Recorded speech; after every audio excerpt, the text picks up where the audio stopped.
अरे बाप रे, अब क्या होगा? इस तेज बारिश की वजह से हमारा घोंसला तो टूट गया।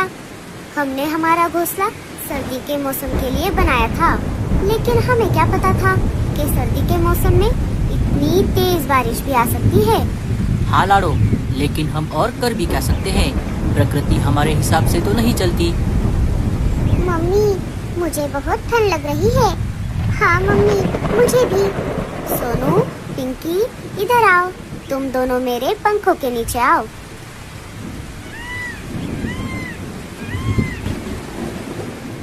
अरे दोस्तों, इतनी तेज बारिश में आप सब बाहर क्या कर रहे हो? क्या हमारी तरह आपका भी घोंसला बारिश की वजह से टूट गया? अरे क्या बताऊं लाडो, मैं तो आराम से मेरे घोंसले में गरम गरम कंबल ओढ़कर सो रही थी। तभी अचानक तेज तूफान की वजह से मेरा घोंसला हिलने लगा और देखते ही देखते तेज बारिश भी शुरू हो गई। और तुम्हें तो पता ही है कि मेरा घोंसला गोबर से बना हुआ है और हाल ही में मैंने मेरे घोंसले की छत पर गोबर लगाया था। वो अभी ठीक से सूखा भी नहीं था। अचानक इतनी तेज बारिश की वजह से मेरा घोंसला टूट गया। वो तो अच्छा हुआ मैं और टूनी समय रहते बाहर आ गई, नहीं तो हम घोंसले के नीचे दब जाती। अरे बाप रे, मीनू मौसी, टूनी, ये तो बहुत बुरा हुआ। ऊपर वाले का लाख लाख शुक्र है आप दोनों बच गई। लेकिन रानो, तुम्हारा घोंसला कैसे टूट गया? तुमने तो तुम्हारा घोंसला बहुत पक्का बनाया था। हाँ लाडो, लेकिन बारिश इतनी तेज थी, मेरा भी घोंसला नहीं बच पाया। मैं भी मरते मरते बाल बाल बच गई। दोस्तों, अब जो हो गया सो हो गया। हम सब सेफ है, बस यही काफी है। अब हमें आगे बढ़ना चाहिए। हमें रहने के लिए नई जगह ढूंढनी होगी। चलो, हम यहाँ से चलते हैं। बारिश थोड़ी कम हो जाती है, सारे वहाँ से निकल पड़ते हैं। बहुत देर तक खोज करने के बाद भी उन्हें रहने के लिए जगह नहीं मिली। सारे फिर से थक हार कर एक पेड़ पर आकर बैठ गए। उई माँ, मर गई रे। अब मैं और नहीं उड़ सकती। मुझे बहुत ठंड लग रही है।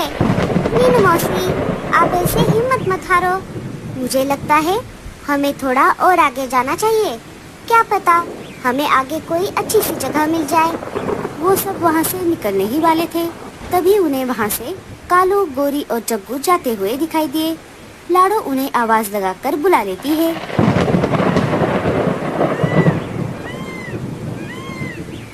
अरे दोस्तों, आप सब यहाँ कैसे?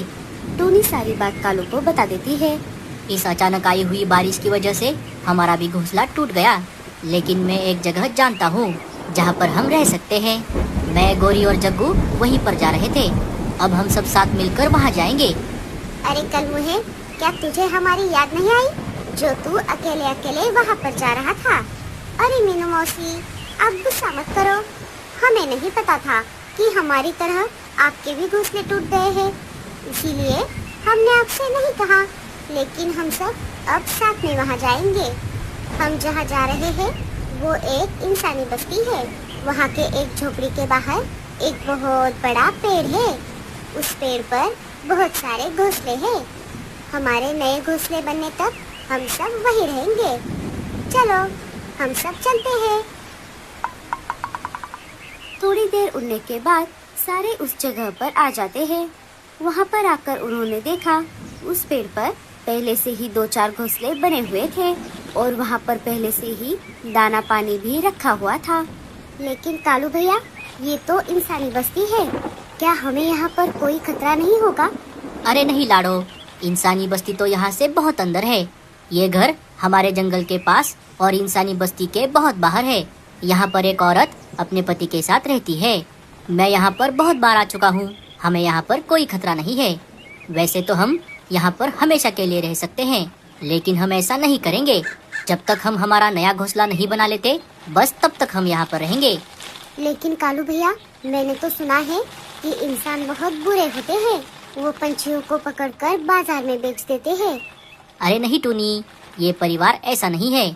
ये देखो, ये पंछियों को खाने के लिए दाना पानी भी रखते हैं। अगर फिर भी आप सबको यहाँ पर सेफ नहीं लग रहा, तो हम एक काम करते हैं। बस आज रात के लिए हम यहाँ पर रुकते हैं और कल सुबह होते ही हम यहाँ से चले जाएंगे। रात हो जाती है। सारे अपने लिए एक एक घोंसले ले लेते हैं। अनाज खाकर, पानी पीकर सब सो जाते हैं। सुबह हो जाती है। सुबह होते ही उस घर की मालकिन सुमा बाहर आ जाती है। जब उसने पेड़ की तरफ देखा, उसे घोंसले में पंछियों की आवाज सुनाई दी। अरे वाह, ऐसा लगता है घोंसलों में कोई नए मेहमान रहने आए हैं। जरा देखूं तो ये कौन से पंछी हैं? अरे भागो रे, भागो! लगता है ये औरत हमें पकड़ने आई है। अरे कौन है? कौन हमें पकड़ने आया है? ओई माँ, मर गई रे। अब क्या होगा? अब ये औरत हमें पकड़कर ले जाएगी और बाजार में बेच देगी। मेरी तो अब तक शादी भी नहीं हुई। अरे मीनू मौसी, जरा रुक जाओ, पहले देख तो लो ये आंटी क्या कर रही है। अगर पकड़ना ही होता तो ये हमें कब का पकड़ चुकी होती। अगर हमें कोई खतरा लगा तो हम यहाँ से भाग जाएंगे। अरे पंछियों, तुम सब डरो मत। मैं आप सबको कोई नुकसान नहीं पहुंचाऊंगी। मैं तो बस आपको देखने आई थी और मैं आपको ये बताने आई हूँ कि मैं आपको रोज दाना पानी डालूंगी। पर आपको एक बात का ध्यान रखना है, मैंने यहाँ पर जो सब्जियों का बगीचा लगाया है, आप उसे कोई नुकसान नहीं पहुँचाओगे। हुश, अच्छा तो ऐसी बात है। आंटी, आप उसकी चिंता मत करो, हम सब आपके बगीचे को कोई नुकसान नहीं पहुँचाएंगे। ठीक है, फिर आप सब यहाँ पर आराम से रहो। अब मैं चलती हूँ।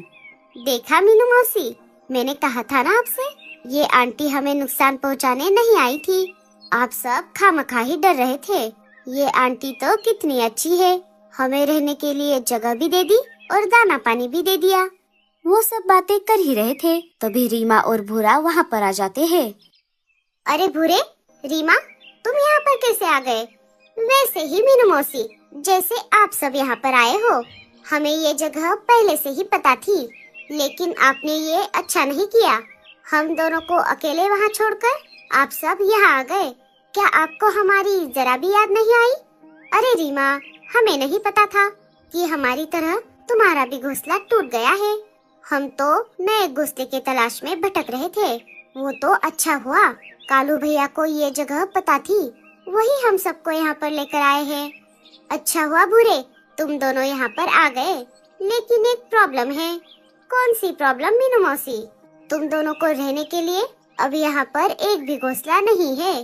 सारे घोंसले तो हमने ले लिए, अब तुम दोनों कहाँ पर रहोगे? मीनू मौसी, आप उसकी चिंता मत करो, हम हमारा देख लेंगे। चलो रीमा, यहाँ से चलते हैं।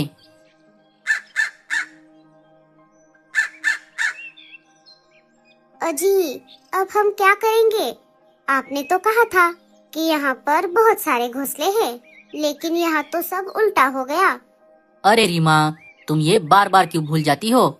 जब ये भूरा है तुम्हारे साथ तो टेंशन की क्या बात। चलो मेरे साथ। भूरा और रीमा वहाँ से निकल जाते हैं। अरे भूरे जी, आप क्या करने वाले हो? जरा मुझे भी बताओ। रीमा, वो देखो, क्या वो पंपकिन तुम्हें दिखाई दे रहे हैं?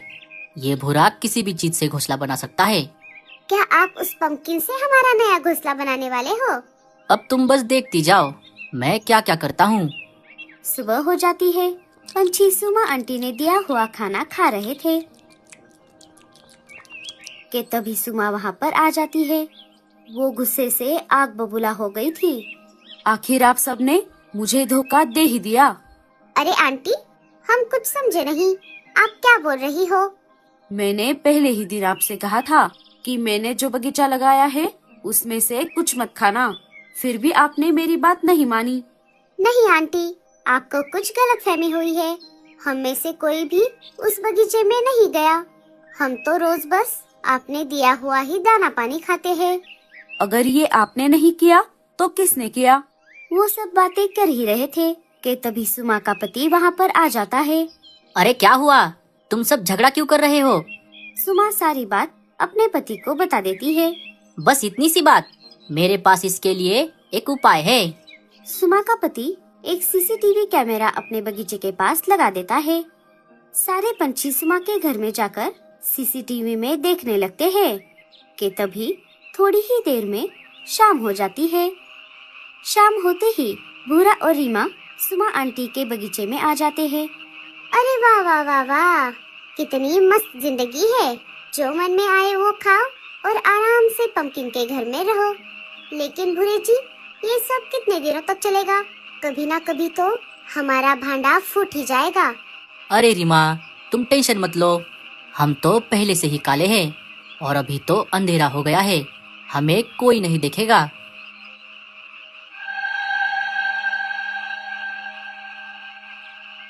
अच्छा, तो ये सब इनका क्या धरा है? मुझे तो भूरे पर पहले से ही शक था, तभी तो मैं सोचूं आखिर ये भूरा अचानक कहाँ गायब हो गया। सारे बाहर आकर रीमा और भूरे को रंगे हाथ पकड़ लेते हैं। अरे साथियों, आप सब यहाँ कैसे?